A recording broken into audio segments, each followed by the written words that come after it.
Buenos días. El día de hoy les vamos a estar presentando el tema de virus del dengue dentro de lo que es la familia, dentro de lo que es el género de Flavivirus de la familia Flaviviridae. La materia es microbiología, impartida por la docente Talía Rangel, y nuestro equipo está conformado por cuatro integrantes, que es Castillo García Gibran, Ramírez Delgado Carlos, Rodríguez Fonseca Paulina y su servidor.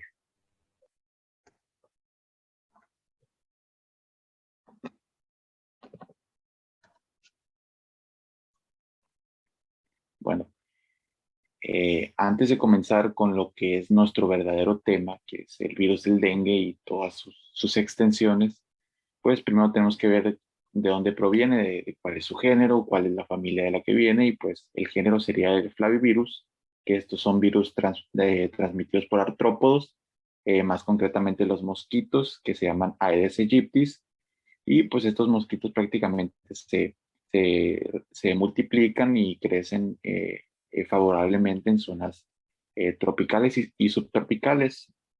Por eso es que se da mucho estos tipos de enfermedades en los países de Sudamérica, de Centroamérica y bueno, también en algunas partes en el mundo donde también se da este tipo de clima tropical y subtropical. Los flavivirus pertenecen a la familia, como ya lo dije, Flaviviridae, y esta familia junto con otras familias también representan un grupo que son los transferidos por artrópodos, también conocidos como arbivirus. Bueno, dentro de la replicación, pues, del ARN, pues, se va a leer la información y se van a sacar proteínas que van a ser las proteínas estructurales, como la CME, que es cápside, membrana y envoltura, y algunas otras que no son estructurales, que ahorita vamos a ver cómo van a estar trabajando, que es la NS1, NS2, NS3, NS4 y NS5, y algunas subdivisiones de algunas de ellas. Bueno, a pesar de que el género Flyvirus comprende demasiadas especies, o sea, de importancia serían prácticamente algunas 53, que son prácticamente las más conocidas, pues nosotros nos vamos a basar en algunas que pues, prácticamente afectan al humano más que nada, tales como el virus del dengue, la fiebre amarilla, virus del Niño occidental, virus del Zika, entre otras. Bueno, esta tal de la clasificación es más que nada para saber en qué afecta cada uno de los virus. ¿Por qué? Porque, pues como ya les dije, hay muchísimos tipos de flavivirus, pero esta tabla pues nos sirve para ver cuáles afectan al humano y cuáles no. Entonces, a pesar de que todas son importantes, pues obviamente va a haber unas que son más importantes en el ámbito médico, va a haber unas que son más importantes, van a tener más importancia médica que otras porque afectan al humano, tales como los que ya mencioné, el virus del dengue, el virus del Nido occidental, el Zika, el virus de la fiebre amarilla, pero a pesar de que son varios estos virus, pues nos vamos a centrar en uno en particular. ¿Por qué? Porque es uno, el del dengue es uno que ya hemos tenido contacto y seguramente vamos a seguir teniendo contacto durante muchísimo tiempo más. Dale la siguiente. Ok. Esta sería la morfología o estructura de un flavivirus en general, que son, así como se ve en la imagen, son virus esféricos, son virus envueltos, tienen un tamaño entre 40 y 60 nanómetros. La simetría de la cápside o núcleo cápsida es icosaédrica. El material genético va a ser una sola hebra o cadena de RNA en sentido positivo, que va a tener aproximadamente entre 10.000 y 11.000 bases. Y las proteínas que va a sacar son de E1 a E3. De la siguiente. El genoma de los flavivirus. Bueno, esto se basa prácticamente en proteínas que son estructurales y las no estructurales, de los que ya le mencioné. Las estructurales pues, van a ser los que conforman la cápside, la membrana y la envoltura del virus. Y las no estructurales van a tener otras funciones que van a ser prácticamente de copy-paste para poder sacar nuevo material genético y seguirse replicando. Todo esto lo vamos a ver en lo importante que sería la replicación. Dar la siguiente. Bueno, la replicación de los flavivirus. Bueno, vamos a ver una en general porque en sí son prácticamente muy similares una de otras. Algo muy importante que hay que saber es que los flavivirus no es un virus que vaya a querer dañar la célula. Más que nada la va a querer secuestrar para poder usarla en su beneficio y lograr sus objetivos, que es replicarse. ¿Por qué? Pues porque la célula del humano consta de una maquinaria prácticamente perfecta de replicación que al virus le interesa.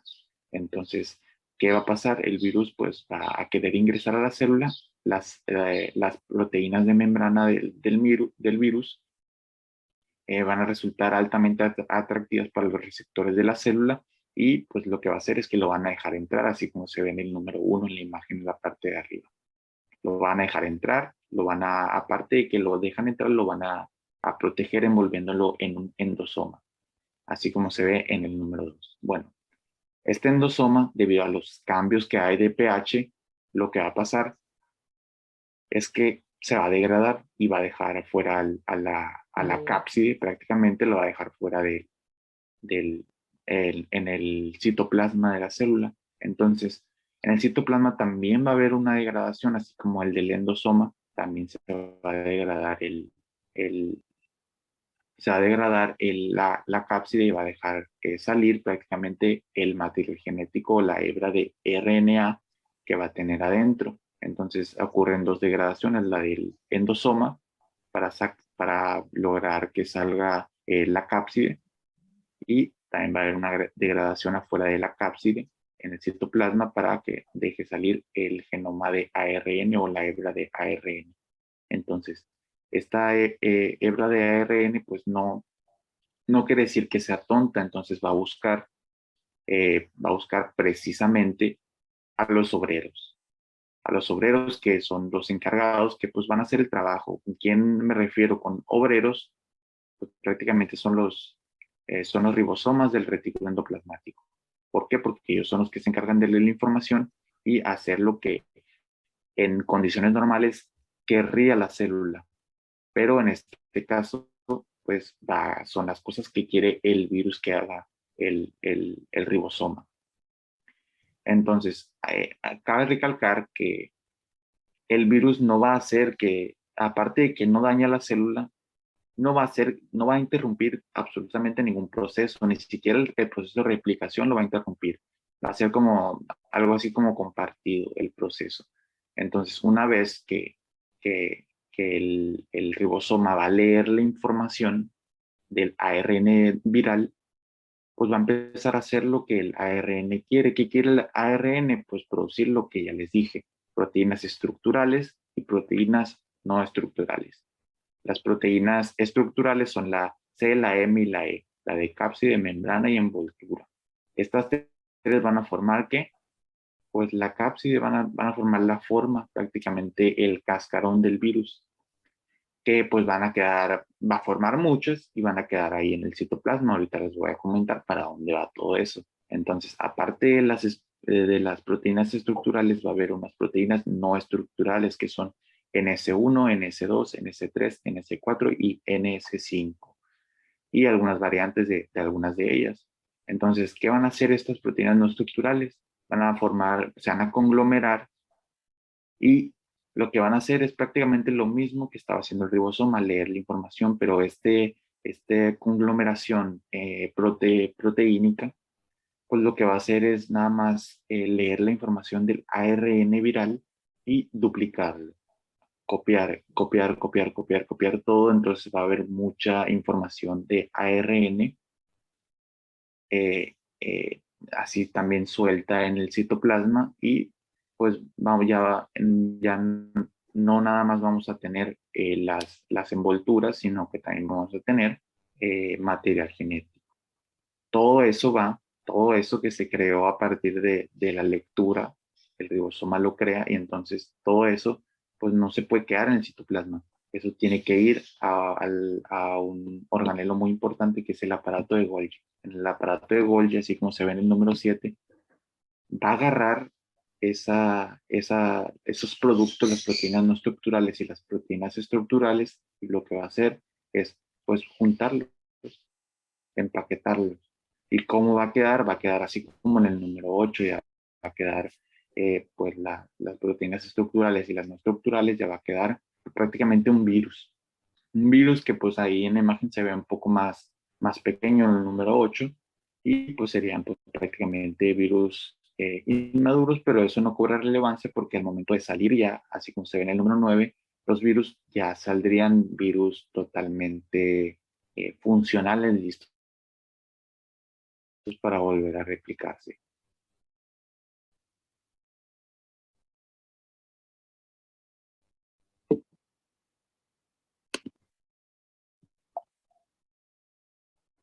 Enfermedades.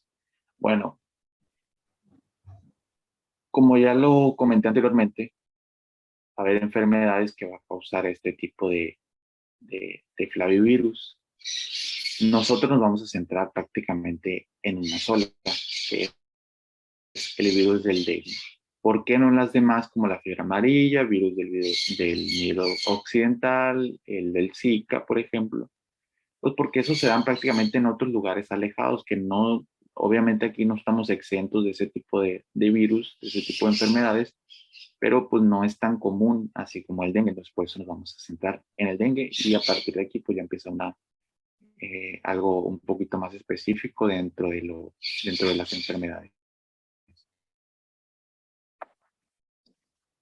El dengue es una infección vírica transmitida a los humanos por la picadura de mosquitos infectados. Los principales vectores de esta enfermedad son los mosquitos Aedes aegypti y en menor medida Aedes albopictus. El virus que causa esta enfermedad es el virus del dengue, o DEM, como se aprecia en la diapositiva. Es importante destacar que existen 4 serotipos del virus del dengue, lo que significa que es posible infectarse 4 veces. Si bien muchas infecciones por el virus del dengue solamente provocan cuadro leve, este virus puede llegar a ocasionar una enfermedad similar a la gripe. También es importante destacar que ocasionalmente dicha enfermedad puede evolucionar hacia complicaciones graves que incluso pueden llegar a ser mortales, que en este caso hablamos de lo que se trata del dengue grave. La siguiente, por favor.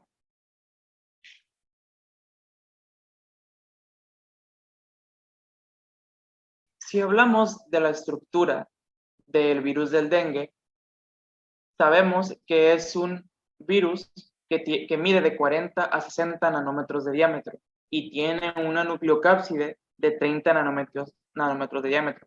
Esta es icosaédrica y es derivada de la bicapa lipídica de la célula hospedadora. A su vez, como ya se mencionó, consta de 3 proteínas estructurales, las cuales son la proteína C, la proteína M y la proteína E. Estas van a ser importantes para la replicación del virus. Y también encontramos proteínas no estructurales que van de la NS1 a la NS5 con algunos subtipos o derivados de estas. Hablando un poco de la proteína C, esta va a actuar como un emisor de señales a través de la membrana. Esto va a permitir que interactúe con lo que viene siendo el ARN viral, permitiendo o favoreciendo lo que viene siendo la formación de la nucleocápside. Y si hablamos de la proteína E, esta va a formar parte de la envoltura viral y a su vez es la principal proteína estructural. Y así como podemos ver en la imagen, esta va a aparecer en la superficie. La siguiente, por favor. Si hablamos un poco de la epidemiología, primero que nada tenemos que hablar del vector, que es el mosquito. Aedes aegypti principalmente se reproduce en zonas o lugares donde exista agua estancada, como lo puede ser agua encharcada, como lo pueden ser conductos de agua principalmente de drenaje, o como lo puede llegar a ser también vertederos de basura. Esto, sumado al factor clima, que estos mosquitos se reproducen en climas tropicales, semitropicales e incluso selváticos, esto hace que se mantengan vivos, por lo cual este factor es importante tener en cuenta, ya que México y toda América Latina poseen estos climas, por lo cual son muy predispuestos a que este mosquito esté en constante reproducción y por lo tanto existen muchos casos de dengue. Como observamos en la gráfica, que está en la diapositiva, vemos los casos estimados de dengue en México de 2017 a 2020. Observamos principalmente que en 2019 hay un aumento abrupto en el número de casos a comparación del año anterior, que como pueden ver, sobrepasa poco más de los 150,000 casos en un año, lo cual es considerablemente altísimo. En comparación del año 2020, hubo una disminución muy grande de los casos a comparación del año anterior. Como podemos observar, estos ni siquiera llegan a los 10,000 casos, lo cual es un número muy favorable para la población mexicana. La siguiente, por favor. Bueno, en 2013 se realizaron estudios de alteraciones bioquímicas comparando lo que es la lactato deshidrogenasa, la creatina sinasa, la proteína C reactiva y la albúmina. Estas se compararon al momento de las personas que presentaron complicaciones de dengue. Observaron que la lactato deshidrogenasa se encontraba en niveles elevados a 400 unidades sobre litro. La creatina sinasa se observaba superior a 48 miligramos sobre decilitro y la proteína C reactiva se encontraba mayor a 9,8 miligramos sobre litro. Pues bueno, tenemos que tener en cuenta de que cuando existen complicaciones de dengue, estas tres se encuentran aumentadas, pero a diferencia, la albúmina se encuentra en niveles disminuidos. Como podemos observar, se encuentra sobre 4 miligramos sobre decilitro menos. ¿Esto qué nos quiere decir? Pues bueno, si un paciente llega con los estudios y observamos que tiene menos de 400 unidades sobre litro de lactato deshidrogenasa o que tiene menos de 9,8 miligramos sobre litro de proteína C reactiva, podemos intuir que esta persona, considerando que ya se diagnosticó con dengue, tiene pocas probabilidades de presentar complicaciones de este. En cambio, si consideramos que el paciente llega y tiene niveles por debajo de los 4 miligramos sobre decilitro de albúmina, quiere decir que aumenta 3,46 veces el riesgo de padecer complicaciones del virus de dengue o de la enfermedad como tal.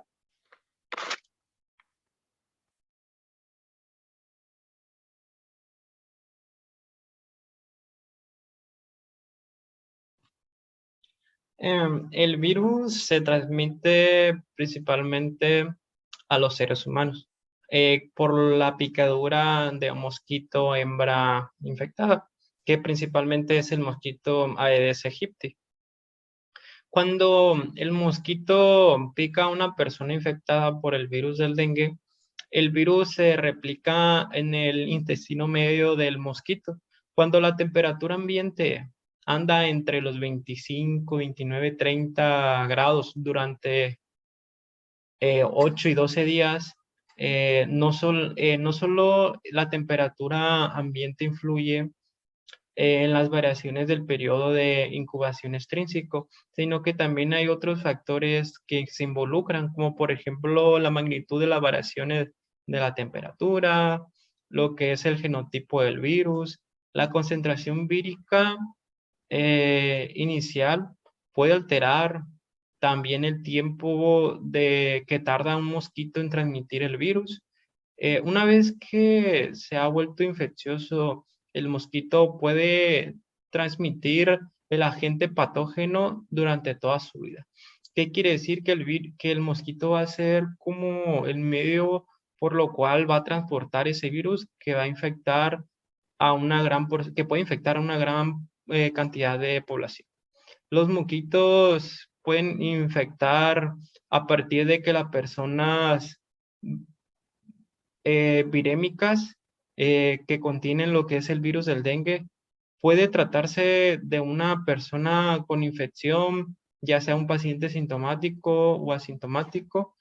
La transmisión de ser humano a mosquito puede ocurrir hasta 2 días antes de la aparición de los síntomas de la enfermedad y hasta 2 días después que se le haya resuelto lo que son los problemas de fiebre. El riesgo de infección de mosquito está asociado más que nada a los niveles elevados de viremia y lo que es fiebre. Por el contrario, los niveles elevados de anticuerpo específico del virus del dengue van más que nada asociados con lo que es el riesgo va asociado a un menor riesgo de infección al mosquito. Ahora la transmisión materna fetal.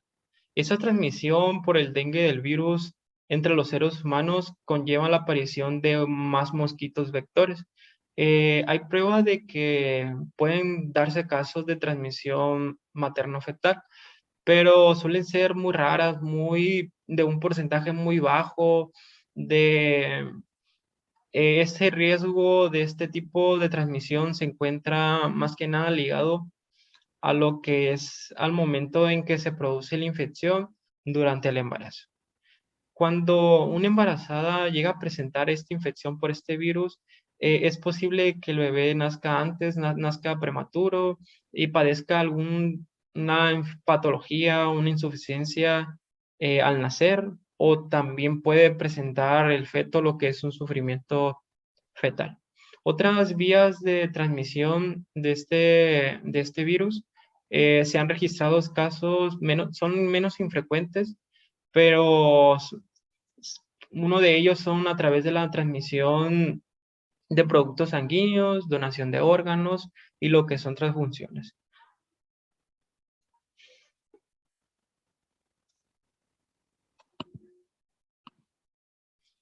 Algunos de los signos y síntomas del dengue. Primero que nada, debe sospecharse de que una persona tiene dengue cuando presenta lo que son fiebres muy elevadas, que estamos hablando de una fiebre de 39, 40 grados May, acompañada durante estos siguientes síntomas, que son cefalea intensa, dolor en oculares, mialgias, artralgias, náuseas, vómitos, agrandamiento de los ganglios linfáticos y sarpullido. Ya aquí en un dengue grave, el paciente entra en una fase que se le denomina fase crítica, que es entre el periodo de 3 a 7 días después de iniciarse lo que es la enfermedad. Durante las 24 a 48 horas de la fase crítica, una pequeña parte de los pacientes pueden manifestar un deterioro repentino de lo que son de los síntomas. En este momento, al remitir lo que es la fiebre del paciente por debajo del 39, 38 grados, es cuando pueden manifestarse los signos de alarma, de alerta, que son asociados a un dengue grave. El dengue grave es una complicación parcialmente mortal que también causa lo que es extravasación del plasma, edema, disnea, hemorragias graves y hasta una falla orgánica. Debemos de buscar principalmente en el paciente estos siguientes síntomas, que son dolores abdominales, vómitos persistentes, respiración acelerada, hemorragias en nariz, encías, fatiga, agitación, hepatomegalia y presencia de sangre en vómitos o heces. Si los pacientes manifiestan estos signos durante la fase crítica, es esencial tenerlos en observación durante las siguientes horas, con el fin de darle una atención médica adecuada. Y pues así evitando lo que es una muerte. Métodos de diagnóstico. Son métodos de aislamiento del virus. Principalmente uno de ellos es el virus que puede aislarse en la sangre durante los primeros días de la infección. Existen diversos métodos de reacción de cadena de polimerasa, que son de retrotranscriptasa, que es el RCP-RT. El virus puede detectarse mediante pruebas dirigidas, o a contrastar la presencia de proteína producida por el virus, denominada NS1. Dan el resultado muy rápido en los primeros minutos, y también dichas pruebas no se necesita laboratorios de una especialización más avanzada. Métodos de serológico. Uno de los métodos serológicos más utilizados es la prueba, lo que es la prueba ELISA, que puede confirmarse la presencia de infección recientemente o antigua mediante la detención de anticuerpos contra el virus del dengue. Los pacientes con anticuerpos de inmunoglobulina M pueden detectarse aproximadamente una semana después de la infección. La presencia de anticuerpo de IgM indica una infección reciente del virus del dengue. La presencia de inmunoglobulina G nos habla más que nada de una infección ya antigua.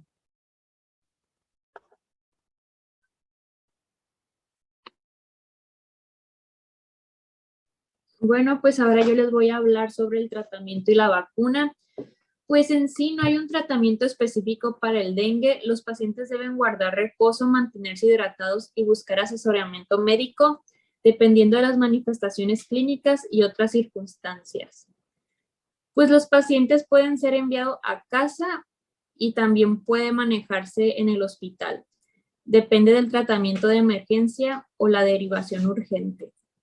Para controlar los dolores musculares y la fiebre se pueden tomar tratamientos sintomáticos como los antifebriles y los analgésicos, que la mejor opción viene siendo el paracetamol, y se tienen que evitar los antiinflamatorios no esteroideos como el ibuprofeno y la aspirina, ya que estos medicamentos antiinflamatorios tienen efecto anticoagulante y en una enfermedad de riesgo de hemorragias pueden empeorar el pronóstico. En caso de que el dengue sea grave, la asistencia prestada por el personal médico y la enfermería con experiencia en los efectos y evolución de la enfermedad pueden salvar vidas y reducir las tasas de mortalidad al menos del 1%.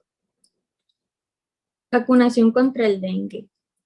La primera vacuna contra el dengue es Dengvaxia y se desarrolló por Sanofi Pasteur.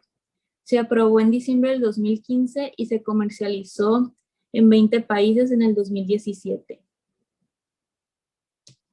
El análisis reveló que el subgrupo que participa en el ensayo de aquellas personas que, por ejemplo, les ponen la vacuna y no han tenido dengue les afecta. Por esto es que de 9 a 45 años residentes en zonas endémicas que hayan tenido al menos un episodio de infección previa por el virus. La vacunación debería formar parte de una estrategia integrada de prevención y control del dengue. Con todo y sigue necesario aplicar otras medidas de prevención, como un control bien ejecutado sosteniendo los vectores, que estén vacunados y que los pacientes se atiendan rápido. La siguiente, por favor. En prevención y control vamos a empezar con la prevención de la reproducción de mosquitos.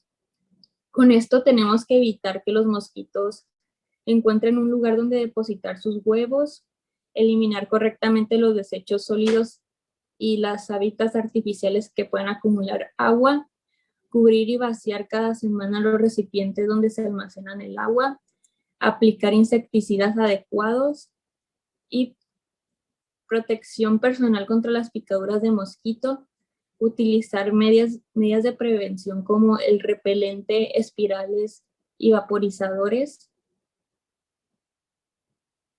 Se aconseja llevar ropa que reduzca el mínima exposición cutánea a los mosquitos y vigilancia activa de los virus y mosquitos, ya sea fumigar.